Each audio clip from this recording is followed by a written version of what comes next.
Hey y'all, I'm James Wright and welcome to my shop. Today I want to look at this monstrosities thing. It's rather simple, but they cost an arm and a leg. What exactly is this for and how does it work?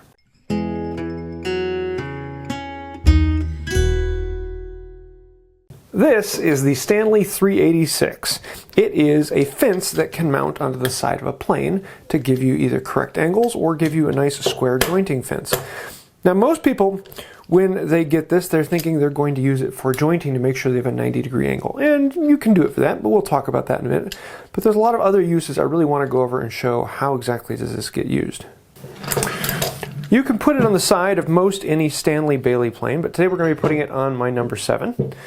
It's got these toggles on the sides. You're going to want to turn those out of the way so you have space in here. Turn both of those. Then we can put it face down on the side. And you might need to slide it around and wiggle those toggles into place until you find the spot that it fits into. Once it's on there, then you find where you want it side to side.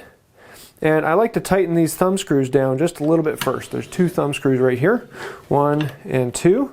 That gets it into the right place. Then there's these toggles that we flipped. We want to rotate those down, and then you can tighten this thumb screw here, and that will clamp onto the sidewall of the plane. Do the same thing on both ends. And now the fence is installed on the plane and you can adjust whatever angle you want. Now everyone you talk to is going to have this on a different way. If I'm jointing, I usually like to have it on the other side. If I'm looking for a specific angle, I like to have it on my side. So if I'm holding the tote, it's on my thumb side. I have this on my thumb side, then I have the knob on this end. If I put it on the other side, then I put the knob back here because I like to be able to hold that. So it's a kind of a personal preference because you can unscrew the knob and move it back onto this side. Though everyone's going to tell you a completely different setup style for it. Next, you're going to want to adjust the angle. So grab a square and put it flush to the sole. Now, you want to be careful with that you are taking a even shaving. You want to make sure that your blade is parallel to your sole, because sometimes the blade might be out of skew. So then you can put your square in place, and this can be a little bit fiddly to hold on to. So as you tighten that thumb screw, it'll want to move around. And we can then tighten up this thumb screw so that this is at 90 degrees. So now, when planing, I want to hold the fence again. I don't want to hold the plane down.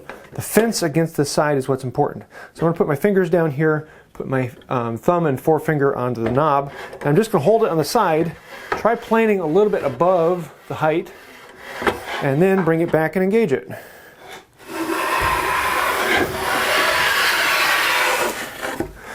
And as long as you're putting pressure on the side of the fence, you'll know that it's square. If you put pressure down, then you're going to be adjusting this.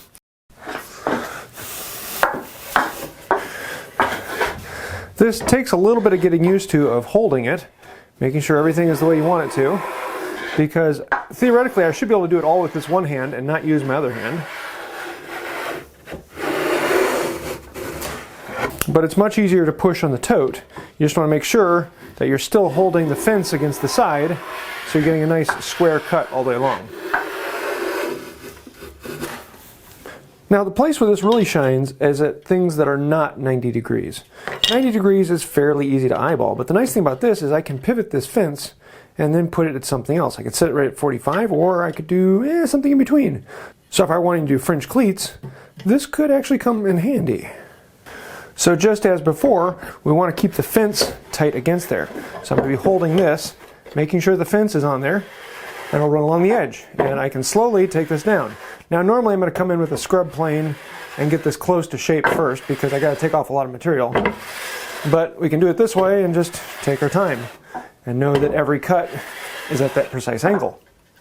Now one of the reasons why the price of these fences is so high is because a lot of beginners think, ooh, I really need that for jointing. I need that to make sure I'm getting a perfect 90-degree corner. But you really don't. And for the most part, I don't use this for jointing. It's just another step. And with how much jointing I do, it's one of those things eventually you get good at and you can kind of eyeball it and get really close to it.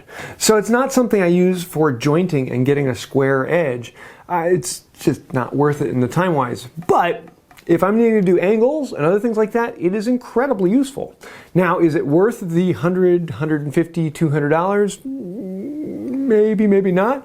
There are new versions of this that you can get, but the antique ones are collectible rare and very pricey. And one of the reasons they're rare is most quality woodworkers just didn't need it.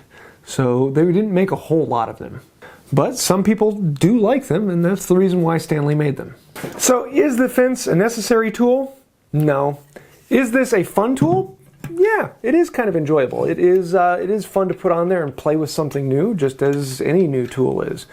But should you jump out and get one right now? No. If you really want to, great. You might want to look at getting one of the newer ones. Sometimes they're a little cheaper. All that being said, there are a lot of people out there who absolutely swear by these and love them. I know of one guy who keeps it on his plane all the time, and he has it permanently mounted to his jointer plane because that's what he uses every time he goes to joint. And if you're doing that, you know, it's kind of nice to just have it permanently set up for that. But do you want to spend the $100, $200 just for that? It depends on a personal preference thing. So I hope you like this little look at an interesting, fun tool. I try and get these occasionally to show off. This is one that I don't really use. It's not something that fits into my flow. It's another jig. I like to do things freehand whenever possible. But again, that's a personal preference. So you may find that this is exactly what you're looking for. If you are wanting to get an antique one, I would definitely say go to handtoolfinder.com. I'll have a link to it down below. It's a site that I've set up that is all the known places I know of or anyone's told me about for finding hand tools, as well as a list of trusted online sellers. It is basically, when I'm looking for a particular part, I'll go down that list of online sellers, and one of them has at least one in stock. And something like this, there'll be one in stock at most all of the sellers. So go down that list, and I'm sure you'll find one there. If you want a new one, I'll leave a link to one that I like down below. And happy hunting for those of you who do want to try one out. So I hope you like this dive into something a little bit different. It is a fun tool and kind of interesting to have in the shop. I do want to say a huge thank you to the patrons on Patreon, everyone who supports the channel, people who've clicked that join button down below. Really, honestly, thank you. I say it in every video, but I can't say it enough because you guys really are the reason that Wood by Wright is still here. So thank you for supporting the channel, and thank you for quite literally keeping the lights on. So with that being said, until next time, have a wonderful day. The only problem with these is, as a fence, it really doesn't work that well. I mean, I've tried putting it on my shop door, but the kids still get in.